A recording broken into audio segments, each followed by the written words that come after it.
Comprendre les règles fiscales pour s'enrichir, enregistrement produit lors du mois de juillet de l'année 2025. En fait, c'est fondamental, à mon avis, de bien comprendre les règles fiscales parce qu'une personne peut passer beaucoup de temps, consacrer beaucoup d'énergie à faire de l'investissement dans le secteur immobilier, investir en bourse, investir dans des fonds négociés en bourse, dans des crypto-monnaies. Mais si la personne ne comprend pas les règles fiscales de son pays et que la personne performe bien, elle a du rendement, elle fait de l'argent avec ses investissements, ben, c'est sûr que elle va se voir départir d'une bonne partie de ses gains qu'elle va faire en impôts. Et il y a des endroits où les gens payent beaucoup d'impôts, comme par exemple le Québec et la France. D'où l'importance pour les gens qui y résident, qui veulent réellement s'enrichir, bien comprendre les règles fiscales. Ici, je ne dis pas aux gens de faire de la fraude, mais je dis tout simplement, d'une manière légale, de bien comprendre les règles fiscales pour pouvoir en tirer profit, pour s'enrichir. Donc, au Québec, c'est important de comprendre les règles du jeu. C'est un peu comme lorsqu'on joue au Monopoly. Si on comprend les règles du jeu, ben à ce moment-là, on peut en tirer profit d'une manière stratégique dans l'optique de gagner au jeu. Et c'est le même principe ici. Donc, c'est de l'optimisation fiscale que je me suis intéressé à étudier, en plus des placements là, liés au domaine boursier là, dans les derniers mois. Pourquoi? Parce que c'est fondamental. À un moment donné, je discutais avec un gars qui a travaillé, en fait, il est retraité aujourd'hui là, comme pharmacien, puis il m'expliquait dans ses bonnes années, il pouvait gagner 90 000 par année, sauf que sur le 90 000, il y en avait à peu près 40 000 qui allaient à l'impôt, puis il lui restait 50 000 dans les poches. Pourquoi qu'il en payait presque la moitié en impôts? Ben, c'est tout simplement que à ce moment, c'est parce que les braquettes d'impôts sont très importantes ici au Québec, là. Et si la personne ne comprend pas les outils pour diminuer l'impôt à payer, ben qu'est-ce qui arrive? Elle peut faire un emploi qui est très lucratif ou avoir des placements qui sont lucratifs, immobilier, ensuite actions à la bourse, etc. Mais il n'en restera pas beaucoup dans les poches à fin de l'année parce qu'elle va payer beaucoup d'impôts. Donc, c'est pour ça que c'est important de bien comprendre les rouages, parce que si une personne a une volonté de s'enrichir, oui, c'est intéressant d'investir et d'étudier les leviers d'investissement, que ce soit l'immobilier, la bourse, la crypto-monnaie, mais si la personne ne comprend pas les règles de l'impôt, à mon avis, elle va se faire plumer, c'est-à-dire elle va se faire détrousser de beaucoup de ses gains qu'elle peut faire pendant l'année courante. Donc, pour bien comprendre l'impôt, ben, c'est d'étudier les véhicules, je vais dire les véhicules de placement, oui.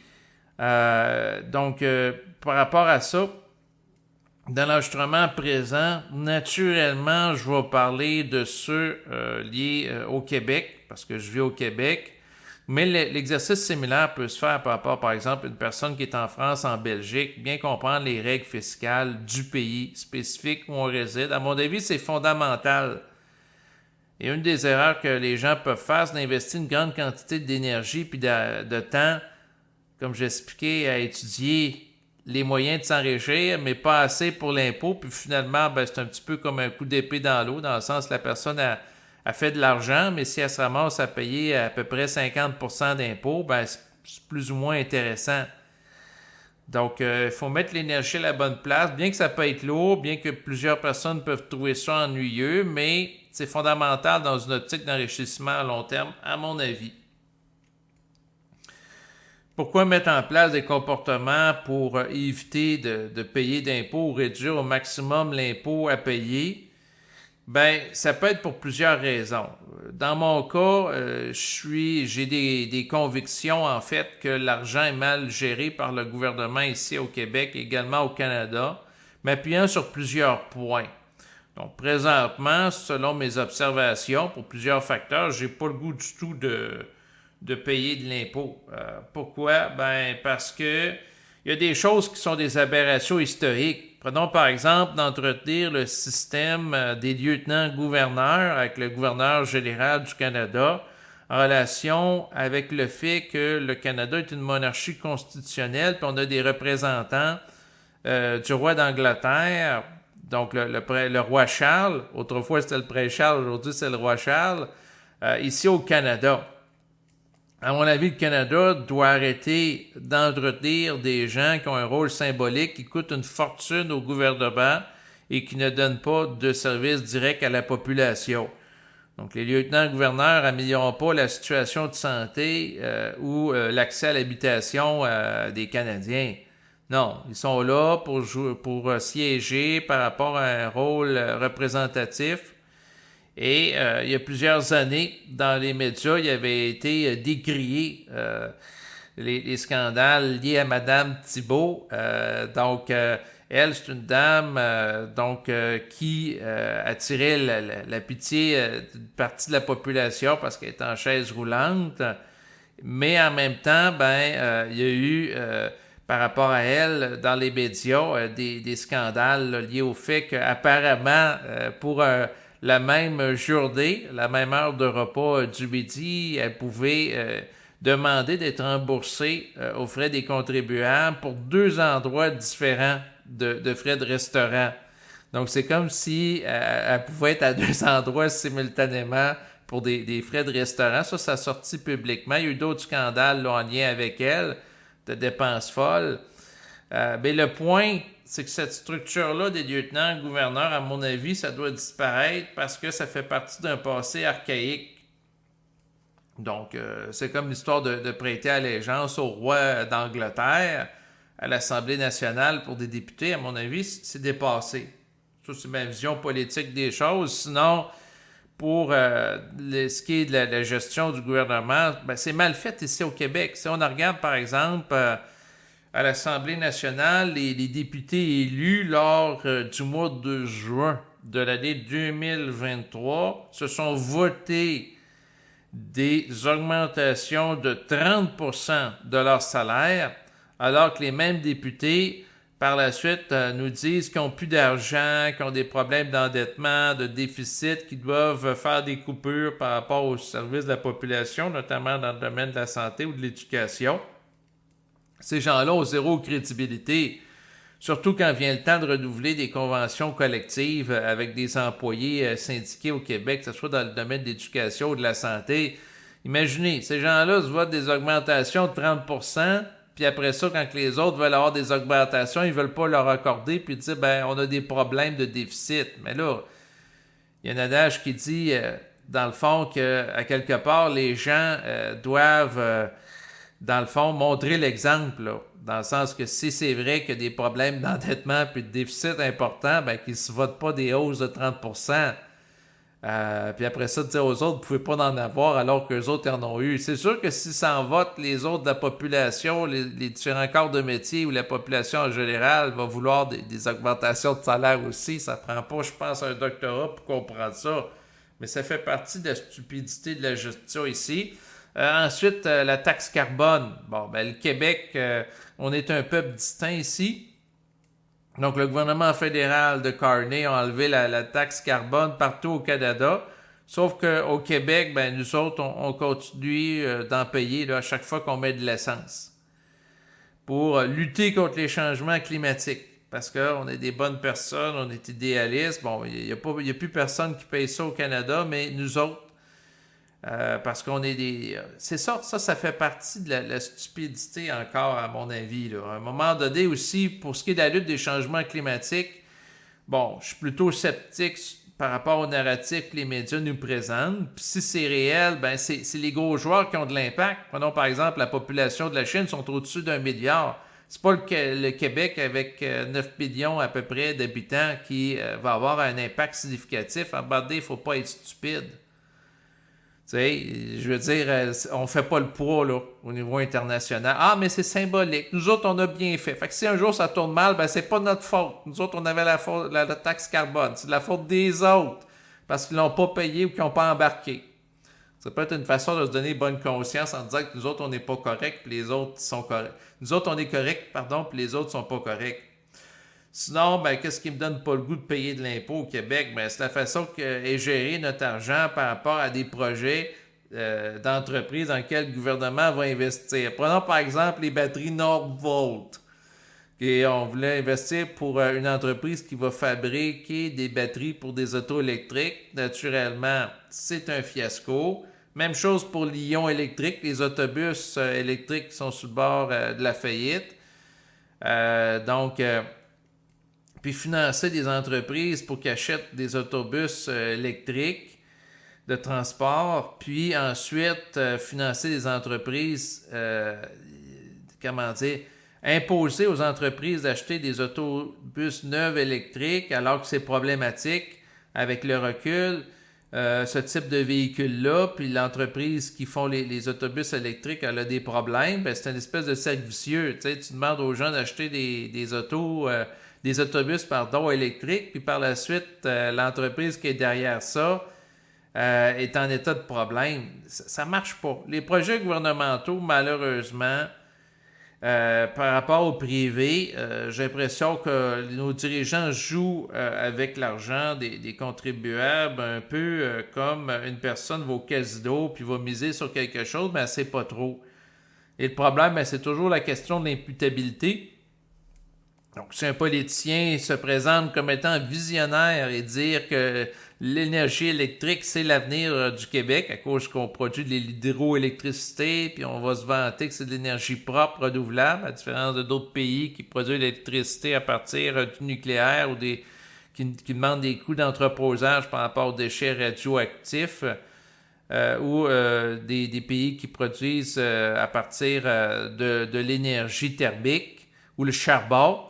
Ben là, on se présente en disant, ben notre énergie est verte, c'est hydroélectrique, c'est non polluant, donc on va investir dans les entreprises qui vont amener un développement dans ce sens-là, puis de dire qu'on est des visionnaires dans le domaine de l'écologie, etc.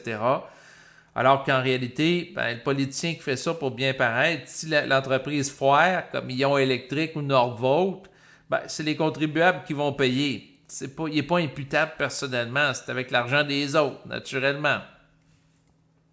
Il y avait un adage qui disait rendre public les dettes et privatiser les profits. Donc ça, c'est la vision économique qu'ont certaines personnes, mais bref, c'est mal géré, tandis que dans le privé, si ça tourne mal, puis la personne a mis de son argent personnel parce qu'elle a hypothéqué sa maison, vous pouvez être sûr qu'elle va bien calculer ces choses, puis ça se peut qu'elle prenne plus un risque qui est calculé que certains de nos politiciens qui investissent dans des entreprises qui sont supposés être des fleurons du Québec ou de l'avenir, mais en réalité, ça ne s'actualise pas. Donc, c'est ça. L'autre élément, ben, c'est sûr que, dans le fond, le réseau de la santé est mal géré. Donc, moi-même, à un moment donné, j'avais besoin de consulter un spécialiste d'une opération, puis j'ai été au privé, puis j'ai été bien servi, puis au public, bien, naturellement, ça fait presque 2 ans, puis on ne m'a pas recontacté. Donc, est-ce que ça me donne le goût de payer de l'impôt qu'une partie du budget va à des soins de santé, alors que je m'organise dans ma vie en général pour être en santé, je fais du sport, je fume pas, je bois de l'alcool, oui, mais modérément. Et lorsque j'en ai besoin, ben, je n'ai pas accès à la ressource. Et ça me donne encore moins le goût de contribuer à des campagnes de financement par rapport à mon hôpital local. Dans le sens que par la poste, habituellement, chaque année, je reçois une enveloppe pour contribuer financièrement, donner des dons au réseau hospitalier local où ce que je suis, alors que je demande rarement des services, puis lorsque j'en demande, ben j'en ai pas. J'ai pas le goût de donner une scène parce que je suis pas satisfait. Par contre, le réseau privé, je suis satisfait. J'avais un problème de santé, je contacte le réseau privé, puis j'ai accès dans un délai raisonnable à un spécialiste que je peux rencontrer comme un urologue, donc un délai de quelques jours. Je parle pas de quelques mois ou quelques années, je parle d'un délai, dans le fond, je peux le rencontrer, l'urologue, dans une délai, je vous dirais peut-être là, entre 1 semaine puis 2 semaines là, d'attente, pas plus. Ça va vite. Donc, vous voyez, c'est très différent, là. Donc, le point Sinon, qu'est-ce que j'ai d'autre à dire? Je suis pas d'accord avec les politiques du Canada et du Québec là, en matière d'immigration. Donc, je vais mettre quand même les choses au clair. Je ne suis pas opposé à l'immigration. Par contre, il faut que la capacité d'accueil, dans le fond, respecte les besoins à la fois des citoyens du Québec, du Canada, puis aussi des nouveaux arrivants, dans le sens que si on accueille des gens, il faut s'assurer que le réseau de la santé, le réseau de l'éducation soit capable de fournir des services à tout ce monde-là. Même chose pour le domaine de l'habitation, pour pas qu'on se ramasse avec des problèmes de pénurie, d'accès au logement, puis ces choses-là. Donc, c'est sûr que si l'immigration est mal planifiée, mal gérée, comme un paquet d'autres choses gouvernementales, puis là, il y a plein de monde qui viennent ici, puis là, on se ramasse avec une surenchère par rapport à la valeur des maisons au Québec, des loyers aussi, puis avec plein d'itinérants. Je suis de l'avis qu'avant de s'occuper des réfugiés des autres pays, commençons par s'occuper des réfugiés des villes, c'est-à-dire les gens en situation d'itinérance qui n'ont pas accès au logement, donc parce que ça coûte trop cher. Donc, comme charité bien ordonnée commence par soi-même. Puis là, par la suite, quand on réussira à bien gérer les choses au Québec, qu'on règle les problèmes d'endettement, de déficit par rapport au budget et qu'on devient riche, là, par la suite, vouloir sauver l'humanité puis accueillir des réfugiés, mais si on met la charrue avant les bœufs ou si on veut sauver tout le monde alors qu'on a nous-mêmes des gens dans des situations de problèmes graves, des gens qui n'ont pas de toit, avant de s'occuper des gens qui ont perdu leur toit dans d'autres pays, peut-être à regarder là, par rapport à ici. Mais je le répète, je ne suis pas fermé à l'immigration. Par contre, il faut que ça respecte la capacité d'absorption du pays, à mon avis. Fait que j'ai différentes considérations politiques comme ça. Là, je me suis permis de toutes les énumérer, là, qui font en sorte que je suis de l'avis que faire de l'optimisation fiscale dans l'optique de payer moins d'impôts possible, à mon avis, c'est pertinent. Puis pour y arriver, c'est de connaître les règles du jeu. Ici au Québec, on a entre autres les REER, régime d'épargne retraite. Donc quelqu'un qui cotise à ça peut diminuer son salaire imposable, puis la braquette de salaire imposable. Donc, quelqu'un, par exemple, au Québec qui va gagner... là, ça va être à titre approximatif. Naturellement, je ne donne pas des conseils fiscaux. Je ne suis pas conseiller fiscal. Donc, il faut aller consulter des comptables fiscalistes là, pour avoir l'opinion d'un professionnel selon votre situation. Par rapport à tout ce que je peux dire, contre-vérifier l'information. Ne me croyez pas sur parole. Donc, tout dépendant le salaire déclaré, dans le fond, après que la personne ait cotisé un REER, ça fait une différence. Dans le sens que si quelqu'un gagne 51 000 et plus, par rapport à l'impôt à payer, va être plus élevé, dépasser un certain stade de salaire que s'il gagne moins. Puis pour diminuer le salaire gagné, puis avoir accès à plus de avantages sociaux, comme l'allocation familiale, si la personne a des enfants. Ensuite, la prime au travail. Ensuite, une allocation aussi qui existe au niveau gouvernement fédéral par rapport au logement, c'est de diminuer le salaire déclaré. Si quelqu'un, par exemple, était sur le point de gagner 55 000, la personne cotise, par exemple, 20 000 à un REER, sous la braquette du 51 000, puis ça peut lui permettre d'avoir accès à un palier d'impôt moins important à payer. Moins la personne gagne, plus qu'elle peut avoir accès à des programmes sociaux. Donc ça, c'est intéressant à étudier. Puis là, il y a des braquettes, dans le sens que si la personne, par exemple, veut aller chercher le maximum au niveau de l'allocation familiale, si la personne gagne en bas de 35 000 elle va aller chercher plus que si elle gagne, par exemple, 40 000 ou 45 000. En fait, je dis la personne, c'est pas vrai. C'est que si c'est une personne qui est seule ou si c'est une famille. Donc, si c'est une personne monoparentale qui s'occupe de s'occuper des enfants ou si c'est une famille, puis la famille gagne au total moins de 35 000 parce que les deux parents ont cotisé le maximum qu'ils pouvaient au REER, qui représente à peu près 18% du revenu imposable. Ensuite, si les deux adultes cotisent au maximum au CELIAP, c'est un autre programme gouvernemental, qui vise à l'achat d'une maison. Bon, ben, cette personne cotise 8 000 $ les deux adultes. Bon, ben, elle va payer, en plus du REER, elle va payer moins d'impôts. Elle va réduire le revenu imposable familial. Donc, c'est intéressant à étudier.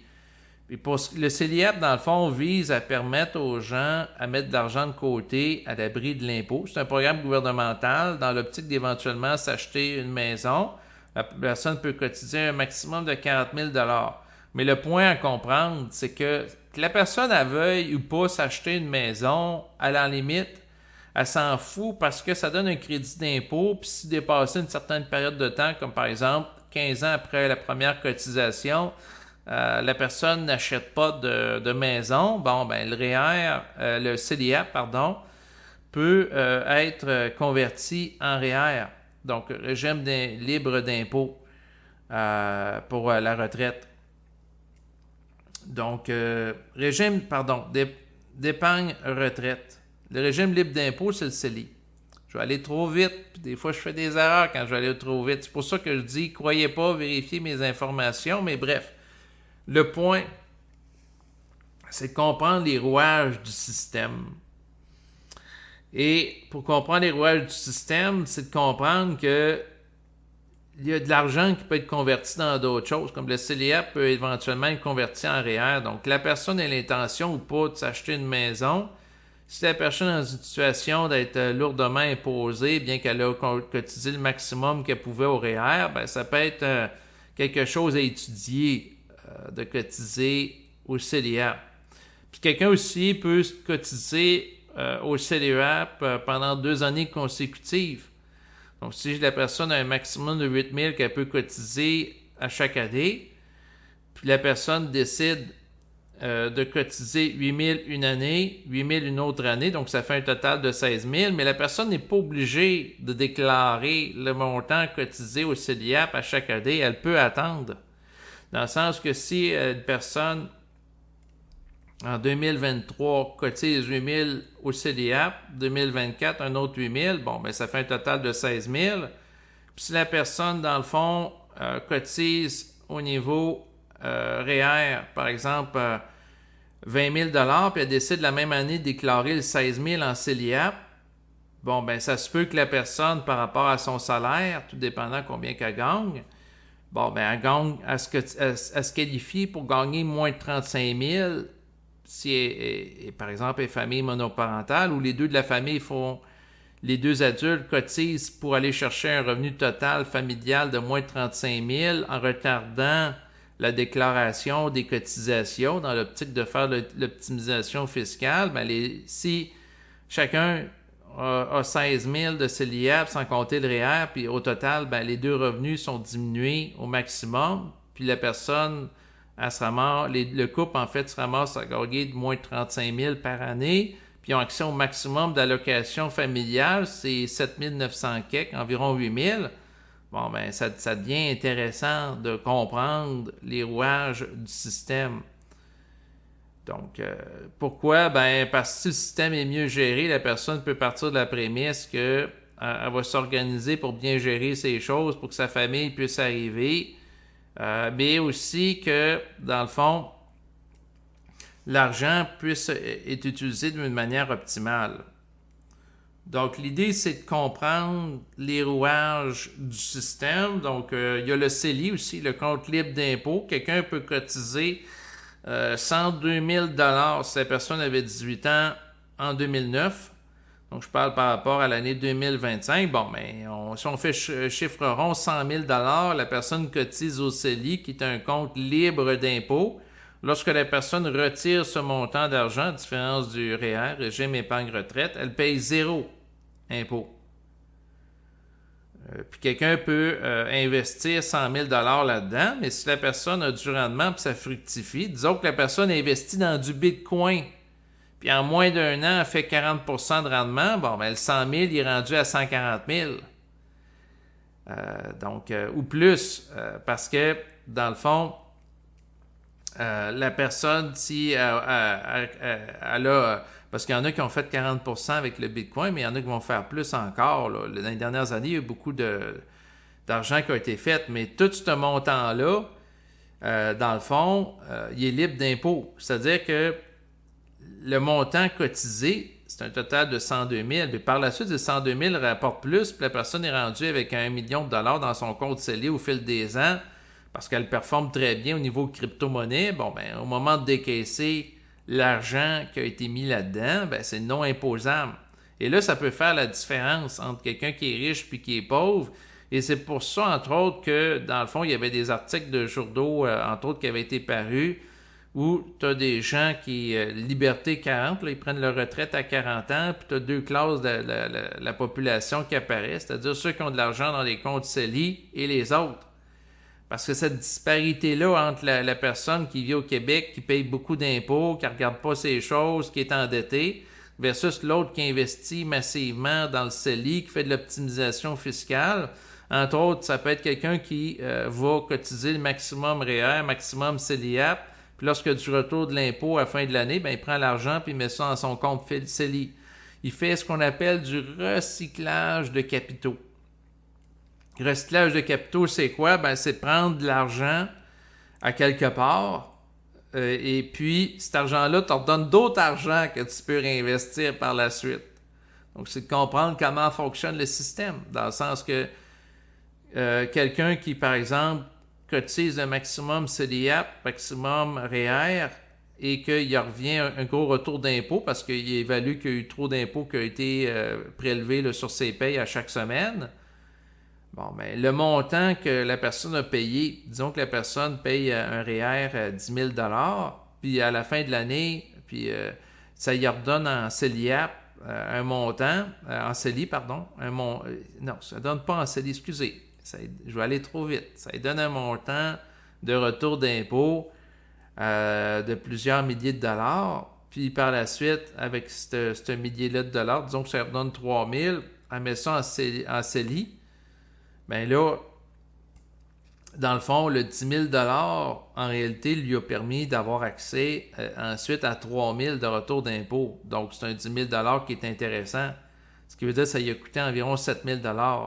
Puis là, au moment rendu de la retraite, bien naturellement, c'est de retirer le montant dans des années qui sont plus creuses pour payer le moins d'impôts possible. Puis de ne pas dépasser certaines braquettes. Si la personne sait qu'à partir de 51 000 de revenus déclarés, la braquette change puis elle paye plus d'impôts, bon, ben à ce moment-là, si elle passe de 16 à 22%, ben elle s'organise pour pas, dans le fond, déclarer autant d'argent. Mais ça demande de vivre frugalement puis d'être vigilant. Puis pour ce qui est d'étudier puis de comprendre l'impôt, ben c'est de comprendre les rouages du système. Et comme j'en discutais avec une personne de mon environnement, en fait, c'est elle qui me disait ça. Elle dit, la personne au Québec qui épargne est récompensée par rapport au système. Que ce soit le système lié au REER, CELIAP et CELI. Puis à différents niveaux. Le régime épargne-études pour enfants, donc le REE. Bon, ben, quelqu'un qui cotise, qu'un enfant à bas âge, qui cotise à chaque année le maximum 2 500 $, elle a le droit à ce que le gouvernement, dans le fond, simultanément, donc provincial, fédéral, cotise 30%. Donc, il accote la mise de 30%. Donc, ce que ça veut dire, c'est que si quelqu'un cotise 1 000 $ au régime épargne-études, le gouvernement provincial et fédéral lui ordonne 300 $. Donc, ça fait un total de 1 300 $ cotisés. Donc, c'est de comprendre comment le système fonctionne naturellement. Donc, il y a plein de mesures fiscales liées au système québécois que l'individu, s'il les comprend, peut en faire une utilisation stratégique, mais encore faut-il qu'il les étudie. Donc, c'est ça l'affaire. Donc, c'est ce que je voulais dire dans le cadre de cet enregistrement présent. En fait, c'est intéressant de voir que d'un peuple à l'autre, les mesures ne sont pas pareilles. Prenons par exemple le régime d'épargne-études qui permet, par exemple, à des parents de cotiser pour un enfant, parce que lorsque l'enfant va être plus vieux, il va pouvoir étudier. À partir de cet argent-là qui aura fructifié, faire des études plus poussées que le secondaire, comme aller au cégep, à l'université. Personnellement, je trouve que c'est une très belle mesure gouvernementale pour favoriser l'éducation. Donc, moi-même, je cotise au régime épargne-études par rapport à ma fille pour que si un jour elle veut faire des études supérieures, ben, elle ait l'argent. Et ça, ben, si par exemple, je cotise maintenant, en fait, j'ai commencé à cotiser alors que ma fille avait à peine 1 an, puis l'argent fructifie pendant 18 ans avec des placements qui sont performants, mais ça va représenter une somme intéressante d'argent là, par la suite. Donc, il y a ça comme mesure. Et ce qui est intéressant, c'est de voir que d'un peuple à l'autre, les mesures sont très différentes. Moi, c'est sûr que j'ai la perspective que, bon, au niveau de l'éducation, la meilleure éducation, à mon avis, c'est celle que l'individu se donne à lui-même, c'est-à-dire l'éducation autodidacte. C'est pas ce qui va venir du gouvernement ou ce qui va venir du cégep ou de l'université qui va formater l'individu, ou l'utilité, ça va être de permettre d'avoir un titre professionnel qui va permettre d'obtenir un salaire par la suite, donc avoir un diplôme qui justifie un salaire. Mais à mon avis, la meilleure éducation, c'est celle que l'individu se donne par lui-même en faisant des recherches autonomes. Ça, c'est ma perspective. Mais pour des raisons de travail, de fonctionnalité sociale, je peux comprendre d'être éduqué par rapport à des institutions scolaires. Mais le point que je veux faire, c'est qu'au Canada, on a ça comme mesure, tandis que les gens en Afghanistan, bon, ben, premièrement, quand les talibans sont revenus au pouvoir après le départ des Américains, naturellement, ils ont dit, ben, les femmes vont continuer d'avoir le droit à l'éducation. Qu'est-ce qui est arrivé, naturellement, comme j'expliquais à ma compagne, j'ai dit, ce qui va arriver, c'est que dans les semaines qui vont suivre, naturellement, les talibans ne respecteront pas leur engagement. Et comme les États-Unis ne seront plus là sur place avec des soldats pour faire respecter les engagements, ben ça va devenir un free-for-all. Puis ça va redevenir comme avant que les Américains aient dépensé une fortune à coups de milliards pour envoyer des soldats en Afghanistan pendant plusieurs années pour vouloir en théorie installer des bases sociales comme la démocratie, l'accès aux femmes à l'éducation, puis une plus grande égalité hommes-femmes. Dans les faits, la minute que les Américains sont plus là pour faire respecter ça, il n'y a plus de soldats sur place. Ça va revenir comme avant. Et c'est ce qui est arrivé. Donc, sur la même planète, une jeune fille qui veut étudier, non seulement elle ne pourra pas faire des études supérieures en Afghanistan, mais ça va être découragé. Il va envoyer de l'acide au visage de jeunes filles pour les empêcher d'étudier, d'aller à l'école, puis leur faire peur. Puis eux autres, leur perspective, ben, ils font ça pour leur bien. Ils font ça pour leur bien. Tandis que nous autres, pour les biens des jeunes filles, au Québec, au Canada, ils peuvent avoir accès à un régime d'épargne-études. C'est sûr que, comme perspective, sans doute certains me trouveront ethnocentrique, mais je m'en fous. Vaut mieux avoir accès à plus d'éducation que pas assez. Moi, c'est le propos que je vais avoir par rapport à ma fille. Je vais dire, t'es mieux d'être éduqué plus que pas assez, puis idéalement, par toi-même. Fais confiance à personne, pas aux institutions gouvernementales, pas aux gens sur Internet. Pourquoi? Ben, tout le monde peut mentir, tout le monde peut te désinformer. Contre-vérifie. Ça demande du travail, mais ça vaut la peine. Pourquoi? Ben, parce que y a un adage qui dit que le savoir, c'est le pouvoir. Mais sur la même planète, il y a des jeunes filles qui se font empêcher d'étudier, tandis qu'il y en a d'autres qui ont des régimes gouvernementaux avantageux pour l'accès à l'éducation auquel les parents peuvent cotiser en bas âge. Sans parler de l'aide financière aux études, communément appelée prêt et bourse, qui existe au Québec. C'est important de comprendre dans quelle réalité on se trouve. Et aujourd'hui, bon, j'ai abordé entre autres différentes mesures fiscales liées au Québec. Comme je le disais tantôt, les gens, peu importe le pays ou l'endroit où vous êtes dans le monde, il existe certains types de programmes sociaux, puis c'est important de les comprendre pour par la suite être en mesure de s'enrichir, tout en étant honnête, naturellement, mais en respectant les règles du système d'une manière avantageuse. Donc, c'est ce que j'avais à dire aujourd'hui. Je vous remercie de votre écoute et je vous dis à bientôt. Au revoir.